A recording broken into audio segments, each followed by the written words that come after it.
जब तक किसी की मौत नहीं होती है तब तक आप बुलडोजर भी नहीं चलाते। कम से कम सीओ साहब पर गाज क्यों नहीं गिरनी चाहिए?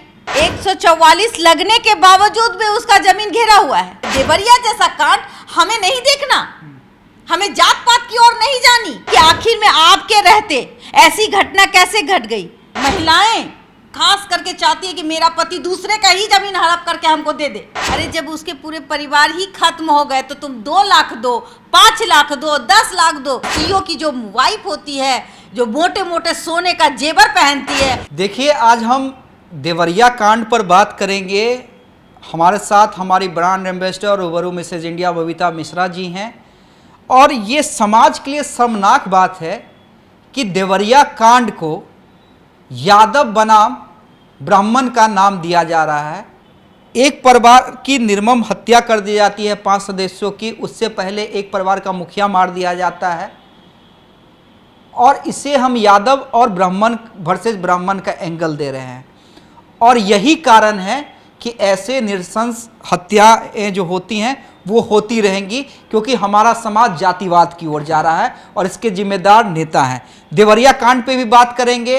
क्या हम ये नहीं माने कि जो देवरिया में हुआ जमीन के लिए, तो उसमें असली जो दोषी है, न दुबे परिवार दोषी है, न यादव परिवार दोषी है, बल्कि असली दोषी सिस्टम है, सीओ है, लेखाकार है, लोकल नेता हैं और जो दबंग हैं, जो 2 परिवारों को भड़काते हैं। बबीता जी, जातिवादी एंगल क्यों? क्योंकि एक परिवार के 5 लोगों की हत्या कर दी गई और एक परिवार का मुखिया चला गया, तो इसे जातिवाद रंग क्यों दिया जा रहा है? शायद आप जानते नहीं हैं कि हिंदू मुसलमान होता है। चलो भाई, ये कहते कि हिंदू मुसलमान, हिंदू ने मुस्लिम को मारा, मुस्लिम ने हिंदू को मारा। अब हमारे ही अंदर ये जो जात पात कैंसर के रूप में आप समझ जाइए कि हमारे समाज में जात पात जो है, चाहे वो बिहार में हो चाहे यूपी हो, यूपी भी कभी बिहार का हिस्सा हुआ करता था, तो और यूपी और बिहार एक ही थे कहीं ना कहीं, और हम इंसान हैं। पहले जात पात हमारे आने के बाद बनी है और जात पात के नाम पे नेता खेल खेलते हैं, अफसर खेल खेलने लगे हैं। सोचिए कि ये घटना घटी ही क्यों और क्यों घटेगी। आज अगर आप किसी ब्राह्मण को, ब्राह्मण तो दलित से भी बदतर है, अगर देखा जाए तो ब्राह्मण की स्थिति देखिए, वो वहाँ पूरा का पूरा गांव यादवों का है और उसमें ब्राह्मण एक घर है और ब्राह्मण भिक्षा मांग के खाने वाला है, पूजा पाठ कराने वाला है।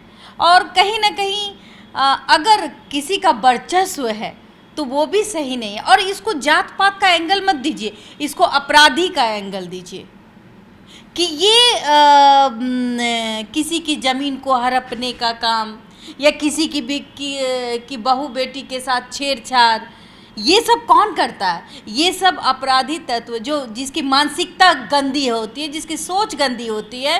कहीं ना कहीं अगर प्रेम चंद यादव जी की हत्या हुई वो भी गलत है, बेटियों का साया बाप के सर से उठ गया वो भी गलत है, लेकिन वो 5 लोग जो निर्दोष थे,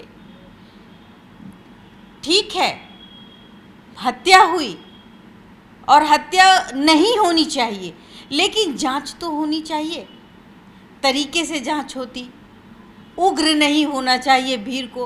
कानून है, लेकिन ये कानून भी कभी कभी खिलवाड़ करता है आम लोगों के लिए।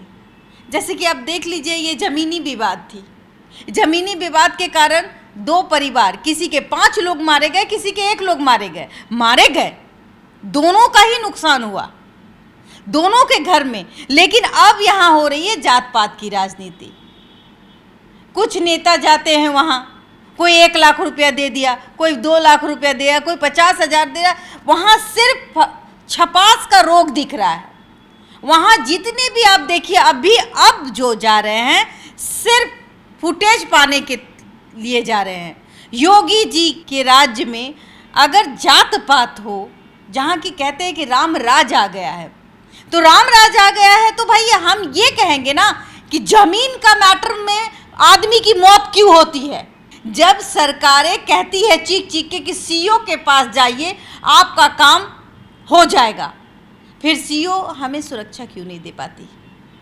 सीईओ अपने हाथ सेकने और पैसे सेकने के चक्कर में अपने पद भ्रष्ट हो जाते हैं। सीईओ पे कब कार्रवाई होगी? प्रशासन पे कार्रवाई होनी चाहिए। प्रशासन पे इसलिए कार्रवाई होनी चाहिए कि एक बंदा किसी भी जमीन को रजिस्ट्री करवाता है या उसकी कोई पुश्तैनी ज़मीन है, उस पर कोई प्रॉब्लम आ जाती है, जब वो न्यायालय की ओर जाता है, उस पर न्यायालय की में स्टे करवाता है, फिर भी गुंडागर्दी होती है। क्यों होती है? जब तक किसी की मौत नहीं होती है तब तक आप बुलडोजर भी नहीं चलाते। वो बंदा अगर कहीं कोर्ट में जाता है, उसके साथ वहाँ भी पैसों का खेल होता है। कोर्ट जाइए तो वकील साहब, सीईओ साहब के पास जाइए तो जी हजूर मेरा काम करवा दीजिए हजूर, तो भाई वहाँ भी डिमांड होता है, पिछली टेबल से पैसा चाहिए उनको। आप गरीब हैं, आपका ज़मीन है और किसी दबंग ने आपके ज़मीन पर कब्जा कर लिया है, तो इस जन्म में वो आपका ज़मीन नहीं होगा। बात यहाँ खुद सरकार के ऊपर गिरनी चाहिए। नहीं, और जात पात तो अब नेता लोग कर रहे हैं ना, जात पात तो शुरू से जहर घोल रहा है। आप आज से छोड़ दीजिए, जात पात का जो ये जहर है, ये कैंसर है, और इसी के आड़ में नेता अपना काम कर लेते हैं और उनको गद्दी मिल जाती है। जिस दिन हम जात पात छोड़ देंगे और गलत और सही का पता लगाने लगेंगे कि गलती किसकी है, और फिर हम उसको सजा देंगे। कम से कम सीईओ साहब पर गाज क्यों नहीं गिरनी चाहिए? आखिर में ये घटना, इतना जघन्य घटना कैसे घट गई? नहीं, और जिस जमीन के कारण ये घटना घटी है, उस जमीन पे कई सालों से विवाद चल रहा था। वो कहा जा रहा है कि ग्राम टोला की जमीन थी, तो अगर ग्राम टोला की जमीन थी तो प्रेम शंकर यादव वहाँ पर कैसे उन्होंने मकान बना लिया? और जब दुबे लगातार वो लिखा पढ़ी कर रहा था, तो अगर सरकारी जमीन है तो दोनों परिवार का क्लेम कैसे बन रहा था? आखिर ये गलती किसकी है? आप सीईओ की ओर बात कर रही हैं, तो ये क्यों ना माना जाए कि जो भी भूमि सुधार के अधिकारी हैं उनके घर पे बुलडोजर चलना चाहिए कि वो पहले से ये मामला क्यों नहीं, जमीनी विवाद क्यों नहीं सॉर्ट आउट कर पाते हैं? अगर वो कर लेते, अगर वो बता देते कि भाई ये ग्राम टोला की ज़मीन है या ये दुबे परिवार की ज़मीन है या यादव परिवार की ज़मीन है, जिसकी भी ज़मीन है, तो ये विवाद खत्म हो जाता, ये हत्याएं नहीं होती। देखिए, मैं एक ही बात कहूँगी कि ये जो हत्याएं आप देख रहे हैं, अधिकतर हत्याएं ज़मीन से रिलेटेड आपको जब मैं ग्राउंड रिपोर्टिंग में जाती हूँ तो मैं देखती हूँ कि ज़मीन से रिलेटेड, ज़मीन से ज़मीनी विवाद इतना घर कर गया है कि सरकार इसमें नाकाम है। और सरकार कहाँ नाकाम है? क्योंकि उनके जो अधिकारी हैं, उनके जो अफसर हैं, जो मलाई खाते हैं, जैसे कि सीईओ, डीसीएलआर, एसडीओ, इन लोगों को फुर्सत नहीं है। इन लोगों को गरीब का ज़मीन अगर छीन जाता है या फिर वो सरकार के अधीन है, तो उनको सही तरीके से जांच करके इन दोनों का मैटर सॉर्ट आउट कर देना चाहिए। सरकार की है तो सरकार रखे, अगर प्राइवेट है, अगर उनकी है, चाहे वो पंडित का था चाहे वो यादव का था, तो दोनों में से किसी को बैठा करके बात करनी चाहिए थी, सॉर्ट आउट करवाना चाहिए था। नहीं, ये लोग सॉर्ट आउट नहीं कराते, जिसका लाठी उसी का भैंस। ये लोग जितने भी अधिकारी है, उनके घर की कुर्की वारंट होनी चाहिए। जिन अधिकारियों के वजह से आज जिसके जमीन है दर दर भटक रहे हैं, आप जाइए आप सीईओ ऑफिस, आपके जमीन का कागज, आपका मोटेशन नहीं हुआ है, आपको पैसा लगेगा मोटेशन के लिए, आपको एक जमाबंदी रसीद कटवाने के लिए आपके पैर के छाले छिल जाएंगे। ऑनलाइन प्रक्रिया की बात करते हैं, ऑनलाइन प्रक्रिया होने के बाद भी रसीद नहीं कटती है। ऐसे में आप सोचिए, जिसकी जमीन पे किसी ने कब्जा कर लिया है, जिसकी हैसियत नहीं है उस जमीन से कब्जा छुड़ाने की, तो वो कोर्ट जाता है। इसलिए जाता है कि भाई कोर्ट जाएंगे, और कोर्ट जाने के बाद कम से कम लोग कहते हैं मैं तुमसे नहीं जीत सकता, कोर्ट में देख लूंगा। लेकिन कोर्ट में इतना जमीनी विवाद है, कई पीढ़ियां लग जाती हैं फैसला होने में। यहाँ तो बिहार यूपी में तो एक एक जमीन कई लोगों को रजिस्ट्री कर दी जाती है। और कोर्ट जाने के बाद में भी दबंग लोग जो होते हैं उसके जमीन को बकायदा घेर लेते हैं। मैंने बहुत सारे ग्राउंड रिपोर्टिंग की और उसमें ये पाया कि 144 लगने के बावजूद भी उसका जमीन घेरा हुआ है, और थाना में जाने के बाद भी, चाहे वो सीओ के पास जाए, एसडीओ के पास जाए या फिर डीएम साहब के पास जाए, उसकी चप्पलें छिल जाती है। मरता क्या नहीं करता। तब मजबूरी होती है, तब ये खून का खेल जो आप देख रहे हैं आज जो देवरिया में हुआ, कल आपके बिहार में भी हो सकता है और होता है। और ये देवरिया रुकेगा भी नहीं ना, इसलिए नहीं रुकेगा क्योंकि देवरिया इसलिए दिख गया कि इसमें 5 परिवार, 5 लोग, एक परिवार के 5 लोगों की कत्लेआम हो गई, हाँ, और एक का एक परिवार चला गया, एक का एक मुखिया चला गया। तो ये जमीन खून वाली जमीन हो गई। जब ये बात मीडिया ने दिखाई, बड़े बड़े चैनलों ने कवरेज किया, तो इनमें सरकार की नींद खुली। लेकिन ऐसी नींद तो बहुत दिन पहले खुल जानी चाहिए ना। अभी भी मौका है। आप वहाँ जो जिला के डीएम साहब हैं, एसडीओ साहब हैं, जिनके संरक्षण में सारे जमीन देख रेख में रखी जाती है, जिनके सीओ जो जमीन का मालिक होता है, जिनके एक कलम से किसी की भविष्य बन जाती है, किसी का जमीन उसको मिल जाता है, ये लोग पर क्यों नहीं कार्रवाई होती? इन लोगों पे कार्रवाई होनी चाहिए। मैं योगी आदित्यनाथ जी से कहूँगी, उनसे एक लेटर लिखूंगी मैं भी कि भाई जमीन से रिलेटेड जितनी भी केसेस हैं, आप जल्द से जल्द सीओ को क्यों नहीं कहते कि भाई निपटारा करो, जिसकी जो प्रॉपर्टी है, जिसका जो हक है, उसको मिल जाना चाहिए। ये नहीं कि यहाँ के सीओ मलाई खा रहे हैं। एक सीओ अरबपति करोड़पति है भाई, उनकी संपत्ति की जांच क्यों नहीं होनी चाहिए? और यूपी में ही क्यों, बिहार में भी ना। जो सरकार उनको मेहनत देती है उनसे उनका पेट नहीं भरता है। जमाबंदी रसीद में पैसा चाहिए उनको, जानबूझ के जमीन में लफड़ा करवाते हैं ताकि एक झोला पैसा उनके घर चला जाए। तो अब सबसे पहली बात है, गाज अगर गिरनी चाहिए, चाहे वो बिहार हो, चाहे वो यूपी हो, देश का कोई भी कोना हो। देवरिया जैसा कांड हमें नहीं देखना, हमें जात पात की ओर नहीं जानी। चाहे वो वहाँ एक परिवार के एक आदमी की मौत हो, चाहे एक परिवार के 5 आदमी की मौत हो, मौत तो जमीन के वजह से हुई ना। नहीं, सवाल ये है नहीं, आप कर रही हैं कि देवरिया कांड की वजह से हुई, आप कर रही हैं देवरिया कांड नहीं चाहिए दोबारा। लेकिन मेरा मानना है कि देवरिया कांड होता रहेगा, इसलिए होता रहेगा क्योंकि यहाँ पे सीओ हो, जो भी भूमि राजस्व से जुड़े हुए अधिकारी हों, लोकल थाना हो, लोकल दबंग नेता हो, सबका तो गठजोड़ रहता है ना पैसा कमाने के लिए। तो मैं बोल रही हूँ ना, इंसानियत को बचानी है। जात धर्म को आगे ना रखते हुए, जात पात को आगे ना रखते हुए, हमें अगर इंसानियत को बचानी है तो सबसे पहले जो जिला के डीएम हैं उनको आदेश देना चाहिए, जो सीओ हैं उनके ऊपर गाज गिरनी चाहिए कि आखिर में आपके रहते ऐसी घटना कैसे घट गई। आपके रहते लोग भूमि विवाद के लिए त्राहिमाम क्यों करते हैं? आपको निपटारा करना है तो आप निपटारा सही तरीके से कीजिए, ताकि अगर किसी भी जमीन में कोई विवाद है तो आप उसको तुरंत खत्म कीजिए, ताकि ये खूनी खेल ना हो पाए। और नहीं तो उस सीईओ को वहाँ रहने का कोई अधिकार नहीं। और मैं माननीय योगी जी से भी कहूँगी कि ऐसे सीईओ की संपत्ति की जांच हो जाए। ऐसे सीईओ का जो नौकरी है उसको खत्म करने की ज़रूरत है। जिस दिन सीईओ अपनी दायित्व को पूरी तरीके से निभा करेंगे, उस दिन जात पात खत्म हो जाएगी।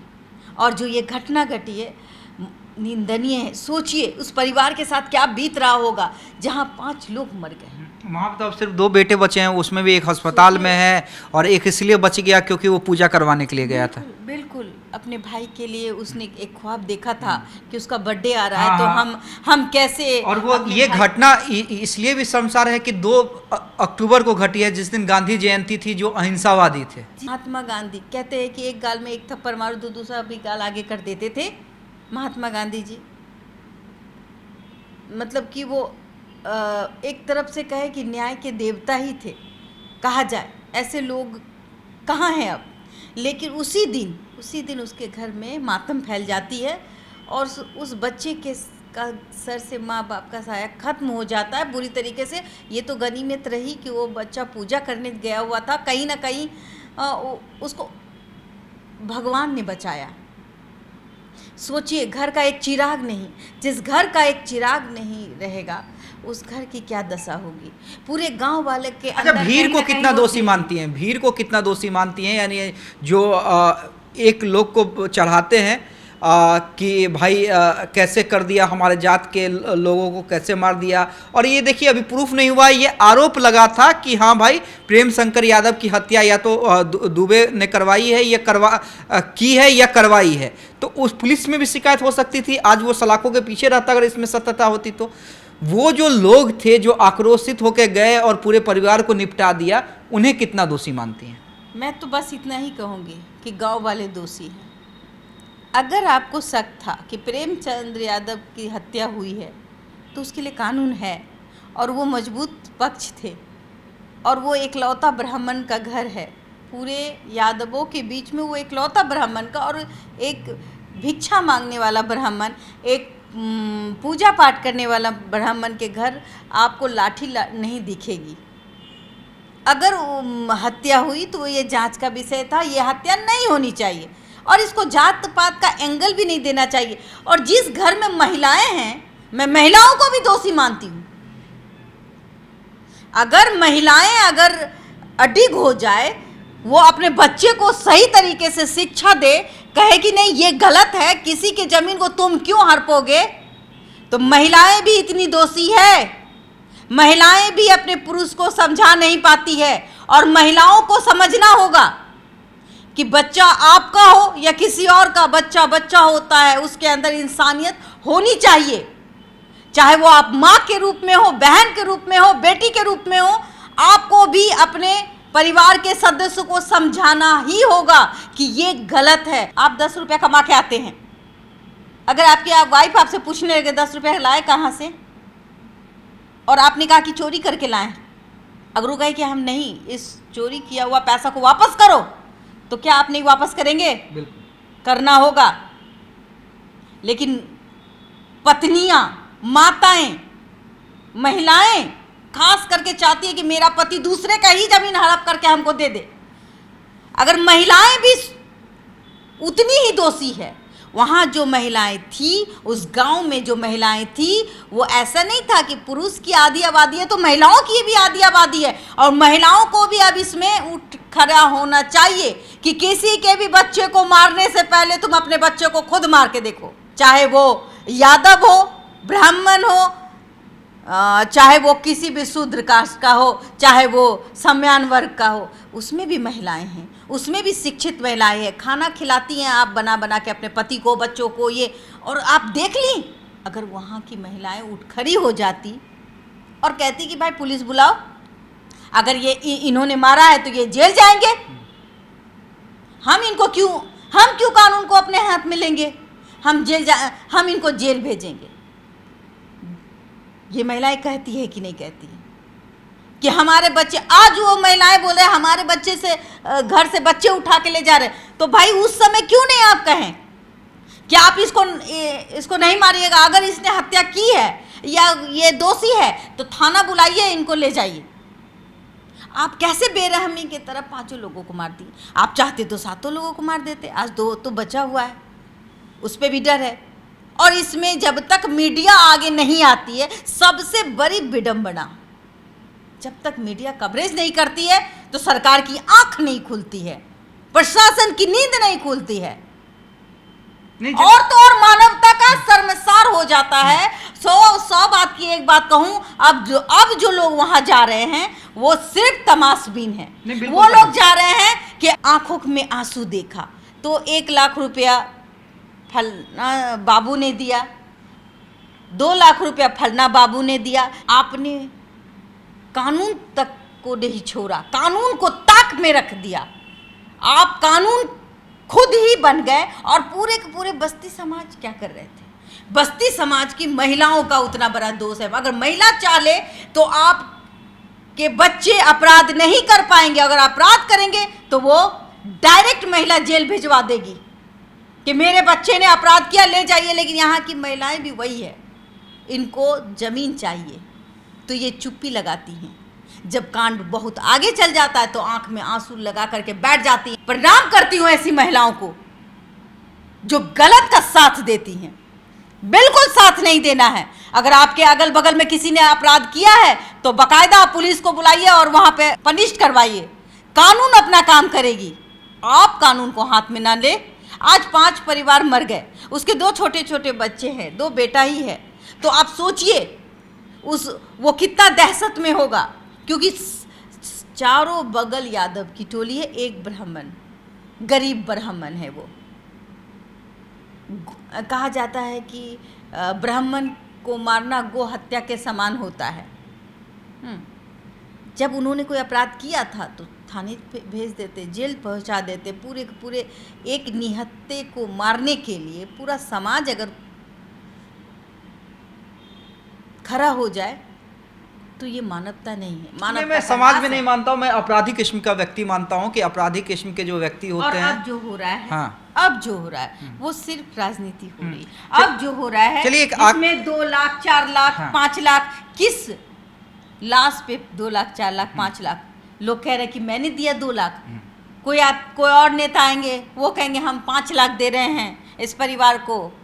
अरे जब उसके पूरे परिवार ही खत्म हो गए तो तुम 2 लाख दो, 5 लाख दो, 10 लाख दो, उससे उसका परिवार के सदस्य वो दोबारा वापस नहीं हो सकते, जिंदा भी नहीं हो सकते।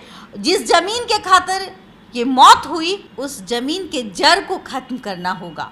और ये खत्म तब होगा, सिर्फ एक ब्राह्मणवादी सोच नहीं है, सिर्फ एक यादववादी सोच नहीं है। यहाँ जात पात ना करते हुए हमें कम से कम जो लॉ एंड ऑर्डर है उसको सख्त करने की ज़रूरत है। जो लॉ एंड ऑर्डर, जो सीओ हैं, जो घुसखोर सीओ बैठ करके जो जमीनी विवाद का मजा लेते हैं और पैसा खाते हैं, और उनकी घर की संपत्ति की जांच होनी चाहिए, उनका भविष्य का रिकॉर्ड तोड़ देना चाहिए। और सीओ की जो वाइफ होती है, जो मोटे मोटे सोने का जेवर पहनती है, सबसे पहले उस लोगों को जेल के सलाह। चलिए एक आखिरी सवाल इस डिबेट में मेरा, जो भी हुआ वो आगे ना हो उसके लिए आपने बिल्कुल सही कहा कि अधिकारियों के घर पे बुलडोजर चलना चाहिए, उनकी संपत्ति की जांच होनी चाहिए। मेरा सवाल एक ये, जो लोकल मीडिया, जो लोकल यूट्यूबर्स होते हैं, वो जो जातिवादी एंगल दे रहे हैं या कुछ नेता जो जातिवादी एंगल दे रहे हैं उस पर आप क्या कहेंगे? बेहूदगी कहूँगी मैं। सिर्फ चंद व्यू पाने के चक्कर में, उससे कुछ कमाई के चक्कर में आप जात पात, आप देखिए जब आप सोशल मीडिया में पहले नहीं थे तो इतना जात पात आपको नहीं पता चलता था। लेकिन जब से ये सोशल मीडिया आया है और सोशल मीडिया में जो ये यूट्यूबर हैं उसको जात पात से मतलब नहीं होता, उनको व्यू और पैसे से मतलब होता है। एक वेद प्रकाश है, उसको देखिए सिर्फ जात पात का ही काम करता है। उसको तो ऐसे भी पता नहीं, उसकी माँ ने उसको कम से कम ये तो शिक्षा दी होगी पढ़ाई लिखाई में कि जात पात से ऊपर उठ के हम बात करें, हम समाज का आईना बने, समाज को गड्ढे में न ले जाए। मैं बस यही कहूँगी, जितने भी यूट्यूबर है, आप शिक्षित है, पढ़े लिखे हैं, आपके पास मोबाइल है, जैसे हथियार है, ये बम है आपका। आप क्या बोलते हैं इससे समाज सुनता है और वही ग्रहण करता है। तो कृपया करके कुछ व्यू और चंद पैसों के लिए आप समाज को वो जगह ना ले जाएं जहाँ की सिर्फ लाशें दिखेंगी। तो ये आपके हाथ में बम है और इस बम को कैसे यूज करना है वो यूट्यूबरों से मैं हाथ जोड़ के विनती करती हूँ कि जात पात ना करें। जहाँ गलत होता है वहाँ खड़े हो जाएं, जहाँ सही होता है उसका साथ सही में हाँ मिलाएं। ना ऐसा ना हो कि आप गलत को सही बनाएं और सही को गलत। तब हम एक समाज, अच्छे समाज की उत्पत्ति कर सकते हैं। हमारे पास ये इतनी बड़ी ताकत है, जितने भी यूट्यूबर हैं हम उस एक मुट्ठी हैं, हम ऐसे मजबूत स्तंभ हैं जो हम समाज को बदल सकते हैं। समाज को गलत राह पे नहीं ना लाने की मेरी भी गुजारिश है कि ना करें। तो चलिए, जातिवादी एंगल जो भी दे रहे हैं वो और भी समाज में विद्वेष पैदा कर रहे हैं। इस तरह के और भी कांड को वो कहिए उकसा रहे हैं कि इस तरह के कांड और भी हों जो कहीं से भी जायज़ नहीं है। और वैसे यूट्यूबरों पर भी कार्रवाई होनी चाहिए, वैसे नेताओं पर भी कार्रवाई होनी चाहिए जो इसे जातिवादी एंगल दे रहे हैं। और देखिए, बबीता जी ने रिक्वेस्ट किया है, कहा है कि हम पत्र भी लिखेंगे योगी सरकार को, योगी आदित्यनाथ को, कि बुलडोजर वैसे अधिकारियों पर चलाइए जिनके कारण ये देवरिया कांड हुआ, जो कि रोका जा सकता था। सिर्फ खबर दिखाना देशवा न्यूज का मकसद नहीं, देशवा न्यूज की कोशिश है कि समाज की सूरत बदलनी चाहिए। देशवा न्यूज पर वीडियो देखने के लिए लाइक करें, सब्सक्राइब करें, साथ ही बेल आइकन दबाना न भूलें।